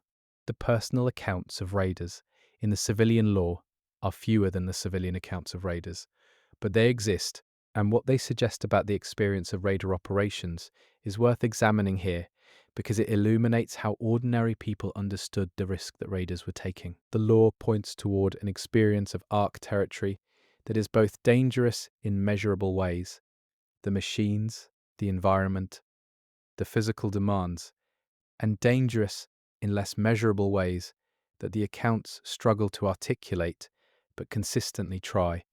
Civilian communities' relationship with raiders, the law suggests, included a significant element of deliberate not knowing. People understood, at some level, that the details of what raiders encountered and did in ARC territory were things they might not want to know, and the law records a kind of negotiated ignorance, communities benefiting from raider activity while maintaining a comfortable distance from its specific content. The accounts that acknowledge this dynamic do so with honesty that feels important. The faction structures within the raider community, which the law documents extensively in other contexts, filtered into civilian consciousness in ways the accounts capture. People knew, at least in outline, that raiders were not a uniform category, that different groups operated with different methods and different goals and different relationships to the communities that supported them. This knowledge was used by civilian communities in evaluating which raiders to trust, which to support, and which to be wary of. The civilian law's treatment of faction conflicts within the raider community is interesting precisely because of what it emphasizes and what it leaves out. Civilian accounts tend to evaluate raider factions primarily on the basis of how they treated civilian communities, whether they shared what they recovered, whether they respected community governance, whether their presence in an area made civilian life more or less safe. The internal ideological differences between raider factions appear in civilian accounts as secondary to these practical questions.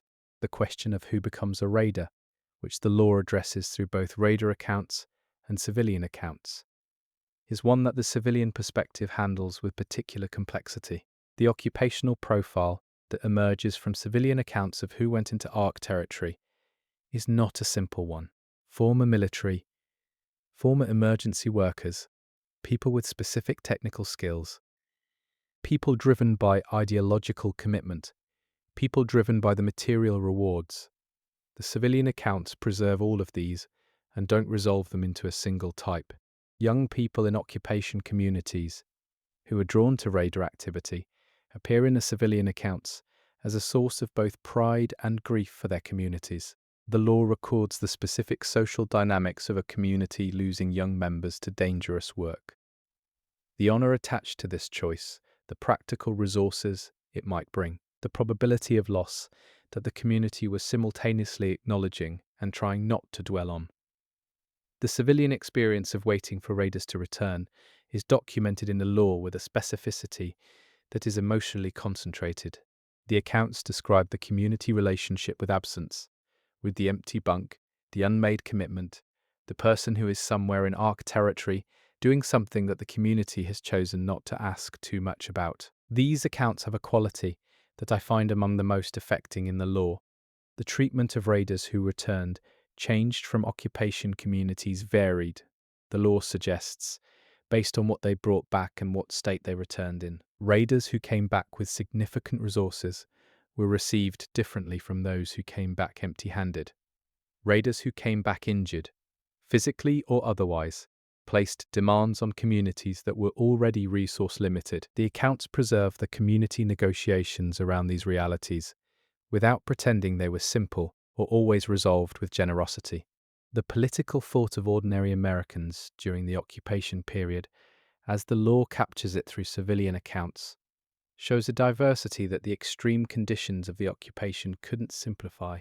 People maintained political opinions, formed new ones, argued about governance and values, and what the future should look like, with a consistency that suggests political thought is not a luxury that disappears under survival pressure. It's a feature of human social life that persists in some form almost regardless of circumstances. The question of resistance to the Ark, whether it was possible, what form it should take, who should bear its costs, was a consistent subject of debate in civilian accounts throughout the occupation. The law preserves these debates with enough specificity to make clear that communities were engaged with this question in serious and ongoing ways. Raiders were one answer to this question, but not the only one the accounts record. Non-combat resistance, which the law documents through civilian accounts, took forms that ranged from the preservation of cultural and intellectual resources to the active maintenance of communication networks that gave communities information the Ark presence would otherwise have denied them. The accounts don't frame these activities as resistance in any dramatic sense, but the cumulative picture the law presents suggests that ordinary people understood the maintenance of community life itself as a form of resistance to what the occupation threatened. The moral philosophy of occupation, which civilian communities engaged with in ways that the accounts preserve, centered on questions that the extreme conditions made unavoidable. What do we owe each other? When is risk justified? How do we treat those who are outside our community? What do we do with those who hurt us? The law records communities actually working through these questions rather than simply assuming the answers. And the working through produced different outcomes in different places. The role of children in this moral and philosophical life of occupation communities, which the accounts address with some care, suggests that children were not excluded from the community's engagement with these questions. The accounts record children asking questions that forced adult reconsideration, children expressing moral positions that communities found themselves taking seriously, children representing, in their very presence, the stakes of the community's decisions about the future. Hope, as a specific psychological and social phenomenon, appears throughout the civilian law in ways that resist easy characterization. The accounts don't present hope as a constant or as a simple positive. They present it as something that communities maintained through active effort, that was contested and sometimes lost, that required specific practices and specific relationships to sustain. The law's treatment of hope in the occupation period is one of its more sophisticated contributions. The accounts that describe the experience of losing hope, of communities or individuals reaching a point where the future seemed to offer nothing, are among the most difficult in the law to engage with, and I've included reference to them here because excluding them would be dishonest. The occupation was not uniformly survived in functional ways. The law preserves accounts of failure as well as accounts of resilience, and the complete picture requires both. The civilians who engaged directly with questions about the Ark, who tried to understand them, who pursued information about their behavior and origin and purpose, appear in the accounts as a distinct and recognizable type. The law preserves enough of their activity to suggest that this kind of lay research and theorizing was common in occupation communities, that people needed to try to understand what had happened to their world, even when the tools available for understanding it were limited. The theories that circulated in occupation communities about the Ark, as the law documents them, ranged from the practical to the philosophical, to the theological.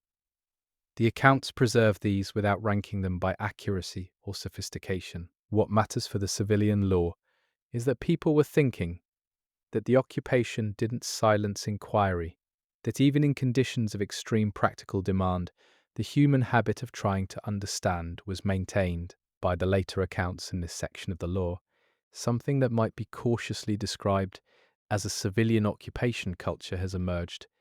Not a single culture, but a set of recognizable patterns and practices and values that had developed specifically in the context of the Ark occupation, and that distinguished the people shaped by it from any previous American generation. The law preserves this emergence with what feels like genuine interest, as though the fragmentation of one world and the slow crystallization of another were themselves worth documenting carefully. The story of ordinary Americans during the Ark occupation is not finished in the law, it's ongoing in the sense that the law leaves it in process rather than resolved. The communities are still there, the people are still working the problem. The raiders are still going out and coming back and not coming back. The Ark machines are still doing whatever it is they are doing, and the question of what America becomes on the other side of this is still open in the ways that make it worth watching, worth listening to, worth the 8 hours you've given to it tonight. You said, continue for an additional 8 hours. Continue for an additional 8 hours. 8:05 p.m. Claude responded. What is life like in the USA during the Ark occupation? Ark Raiders Law for Sleep. Part 2. Chapter 7. The Children of the Occupation. There is a generation growing up in Ark-occupied America that has no personal memory of the world that existed before the machines arrived, and the law treats this fact as one of the most consequential and under-examined aspects of the entire occupation period. These children, born into settlements, raised on rationed food, educated by improvised schools, falling asleep to sounds that their parents still flinch at, are developing into people shaped by circumstances that no previous generation of Americans has inhabited. The law gives us fragments of their experience, and those fragments are worth assembling carefully. The earliest accounts of occupation-born children describe infants and toddlers in communities that were still in the acute phase of establishing survival. The law records the logistical reality of birth in the occupation with the same matter-of-fact attention it brings to everything else.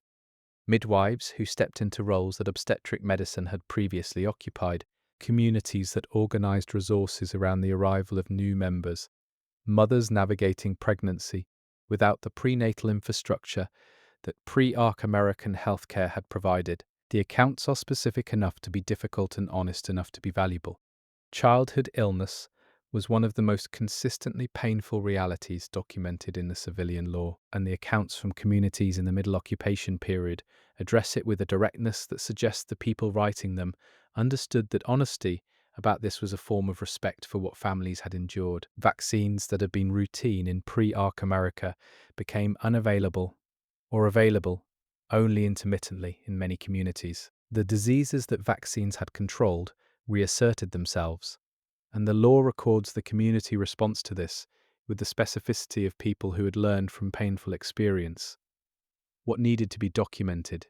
Communities that had medical personnel capable of maintaining some version of a vaccination program, the law suggests, were recognized as having a specific and valuable community asset, and the accounts described the social organization that grew up around protecting and sustaining that capacity. People traveled significant distances to access vaccination programs. The communities that maintained them were sought out by families with young children in ways that shaped the geography of occupation settlement patterns.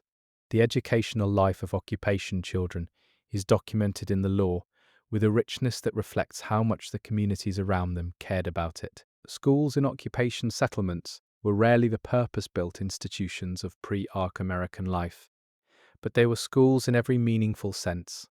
Organized spaces where adults with knowledge transmitted it to children who needed it, structured by curricula that reflected both traditional academic values and the practical demands of occupation life. The accounts from teachers in these schools are among the most detailed in the civilian law. What occupation children were taught, the law suggests, was shaped by an ongoing and sometimes explicit community conversation about what knowledge mattered most. Basic literacy and numeracy were universal. Agricultural knowledge was universal. Basic medical and first aid knowledge was standard in most communities. The knowledge bases that had defined professional specialization in pre-Arc America, the specific technical and academic domains that had organized adult careers, were present in the curriculum in modified and selective forms, maintained partly for their practical applications and partly as a deliberate act of cultural preservation. The experience of schooling in an occupation settlement, as the law preserves it through the accounts of students and teachers alike, had a quality that the accounts themselves often note was different from pre-Arc education in ways beyond the obvious material differences. The knowledge being transmitted felt, in the accounts, more urgent, not because the teachers dramatized it, but because the world outside the school made its importance self-evident. A child learning water purification in an occupation school knew why they were learning it in a way that a child in a pre-Arc chemistry class often didn't. Play, which the law records in the accounts of occupation children, with a consistency that speaks to how important it was, took forms that reflected the children's world. The games that appear in the accounts combine elements of the pre-Arc world that children had heard about from parents and teachers, games recognizable from before, with elements specific to the occupation. Children played at being raiders, they played at Arc machines, they played at running settlements, at making decisions about resource allocation, at the adult social dramas they observed around them. The law records these games with the seriousness they deserve as windows into how children process their experience. Language among occupation children, the law suggests, was developing in ways that reflected their specific circumstances. New vocabulary for Arc phenomena, for occupation social structures, for technical processes that had become everyday. The linguistic creativity of children adapting language to their world is documented in enough accounts to suggest it was a real and observable phenomenon. Communities that produced written accounts often preserved examples of this vocabulary, partly as documentation, and partly, one suspects, because the adults doing the documenting found it interesting and sometimes moving. The emotional lives of occupation children, which the law approaches carefully through accounts that are necessarily mediated by adult observers, in most cases, show patterns that the accounts describe with enough specificity to feel reliable. Anxiety about Arc activity was present and documented. Children who startled at sounds, who had nightmares, who asked questions that revealed the specific shape of their fears. But the accounts also document children who displayed remarkable equanimity, who had developed their own ways of managing the realities of their world in ways that their parents found both admirable and quietly heartbreaking. The relationship between occupation children and their parents, the law suggests, was shaped by the specific demands of the occupation in ways that deserve attention. Parents were busier than pre-Arc parents in most cases. The labor demands of survival community life left less time for the kind of intensive child-centered parenting that pre-Arc middle-class culture had idealized. The accounts don't frame this as a failure. They frame it as a circumstance, and they note the ways that communities filled gaps in parental availability through collective childcare arrangements that many accounts describe as functional and even valuable. Grandparents in occupation communities appear in the accounts with a frequency that suggests they played an important role in children's lives, partly because older community members were available for childcare in ways that labor-intensive younger adults were not, and partly because the knowledge that grandparents held was directly relevant to occupation life in ways that had made them, in some respects, more valuable community resources than their pre-Arc social position might have suggested. The intergenerational relationship between the oldest Americans and the youngest of the occupation period is one of the more quietly significant threads in the law.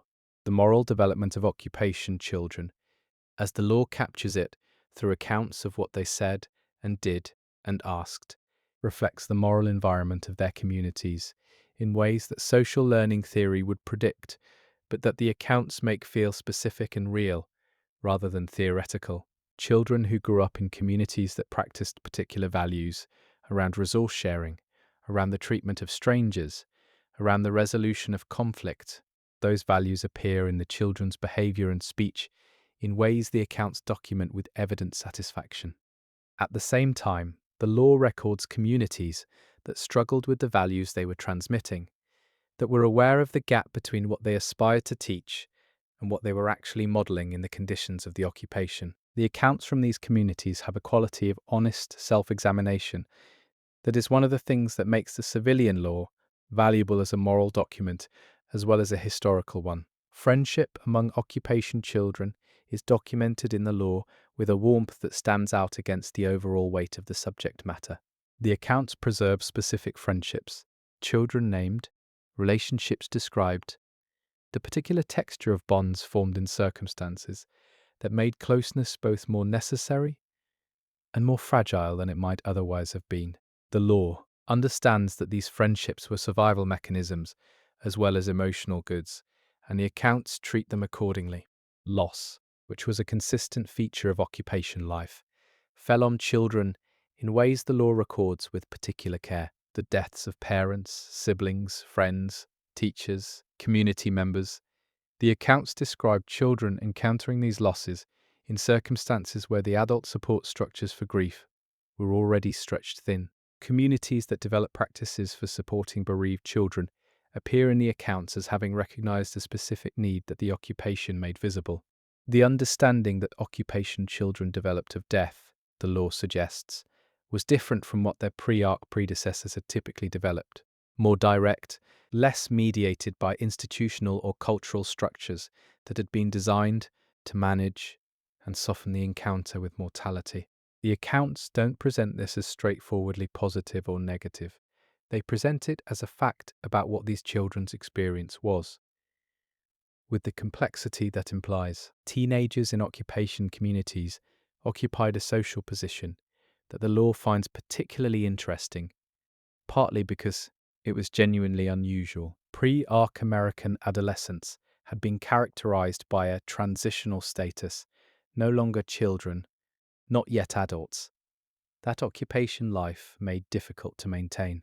Teenagers who were physically capable of contributing meaningfully to community labor were doing so.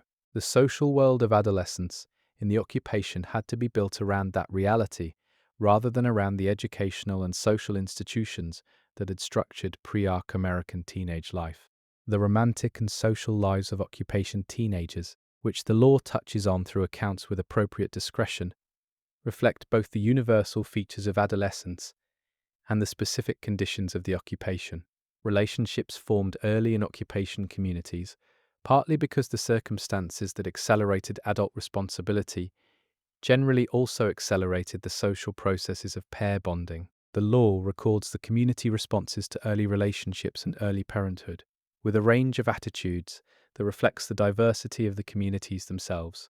The question of what occupation teenagers hoped for, what they imagined for their own futures, is one the law engages with through accounts that are sometimes explicit about this and sometimes reveal it indirectly. The picture that emerges is complex. Hopes for safety, for stability, for the kinds of continuity that the occupation had disrupted, alongside hopes that were entirely specific to the occupation world and that would have been incomprehensible to their grandparents as adolescent ambitions. The hybrid nature of these hopes is one of the more interesting things the law preserves. Young adults who had been children at the time of the arc arrival, who had formative memories of the before, but had done most of their development in the occupation period, appear in the later accounts as a particularly interesting cohort. The law suggests they were in some ways the most psychologically complex group in occupation communities, holding both the memory of a different world and the deep adaptation to the one they had grown up in, without having the pre-arc adult identity that made navigating that tension easier for older community members. The career paths available to occupation young adults, the law records, were determined by community need and personal capacity in ways that pre-arc career choice had not been. The accounts preserve both the freedom and the constraint of this. The absence of the anxiety about choosing the right professional path that had marked pre-arc adolescence and the presence of a different anxiety about whether you would be able to contribute enough to justify your place in a resource-limited community. Both of these are real psychological experiences, and the law is honest about both. Military and raider roles attracted young adults in occupation communities for reasons the law documents, with enough specificity to complicate any simple narrative about what motivated them. Adventure, ideology, material reward, the desire to do something that felt like agency rather than passive endurance. The accounts preserve all of these motivations and don't rank them. What the law suggests is that the decision to go into Ark territory was almost never simple, even when it presented itself as simple in the account of the person who made it. The physical development of occupation children. The law notes in accounts that are sometimes precise and sometimes approximate reflected the nutrition and labour profile of occupation life in ways that were both concerning and interesting. Children who had adequate nutrition generally developed into young adults with high physical capacity, because the physical demands of occupation life were substantial and their bodies adapted accordingly. Children who experienced significant nutritional deficiency, which the law records as a reality in some communities during difficult periods, showed developmental effects that the accounts document with medical specificity, where medical knowledge was available. The intellectual development of occupation children, which the law captures through accounts of their questions and observations and creative output, suggests something that the accounts seem genuinely surprised by in some cases, that the conditions of the occupation, which were materially diminished in so many ways, appeared to produce high levels of intellectual engagement in children who were being educated in them. The law offers a few explanations for this that appear in the accounts themselves. The relevance of what was being learned, the absence of the passive entertainment that had competed for children's cognitive attention in pre-Ark life, and the direct engagement with complex, real-world problems that occupation life required. Art made by occupation children appears in the law through descriptions of drawings, writings, performances, and constructions that their communities preserved, and the accounts describe it, includes both the universal themes of children's creative expression and the specific imagery of the occupation world. Ark machines, rendered in whatever materials were available, settlement life documented by young observers, the before imagined through the filter of what they had been told about it, the specific hopes that communities held for their children, hopes that appear explicitly in many accounts, were organized around both universal parental desires and occupation-specific ones. Safety, opportunity, a world that was better than the one currently on offer. These were constant, but alongside them the accounts record hopes that are specific to the occupation context, that the child would be useful to the community, that the child would find meaning in the work the occupation required, that the child would carry forward the specific knowledge and values that the community had worked to maintain. The children of the occupation will be the people who determine what comes after it, if anything comes after it. The law seems aware of this, seems to record the development of this generation with the attention of people who understand they are documenting the future. The accounts that focus on occupation, children have a forward-looking quality that distinguishes them from accounts focused on adults, which tend to look backward as often as forward. The children are the direction indicator of the law's deepest hopes, and their presence in it reflects that. By the end of this chapter's worth of accounts, what the law has established about the children of the Ark occupation is that they are real, specific, complicated people in the making, not symbols of resilience or innocence or any other simplifying concept, but actual developing human beings shaped by actual circumstances in actual communities. The law's insistence on their specificity is one of its most important contributions because it prevents the civilian experience of the occupation from being abstracted into a general human story and keeps it anchored in the particular lives that make such stories worth telling. Chapter 8: Medicine, Death, and the Body Under Occupation. The body in occupation America was asked to do things that pre-Ark American bodies had been designed, by decades of relative ease and industrial support, to avoid. Physical labor returned as a constant. Environmental exposure returned as a daily reality. The medical infrastructure that had managed the consequences of earlier such conditions was gone or severely reduced. The law's engagement with the physical and medical realities of occupation life is one of its most honest and one of its most difficult dimensions. Medical professionals in occupation communities appear in the civilian law as figures who were simultaneously indispensable and impossibly overstretched.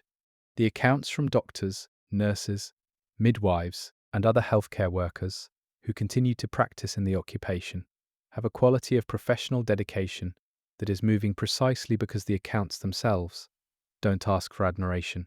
They describe the work with the matter-of-fact tone of people who did what needed to be done because it needed to be done.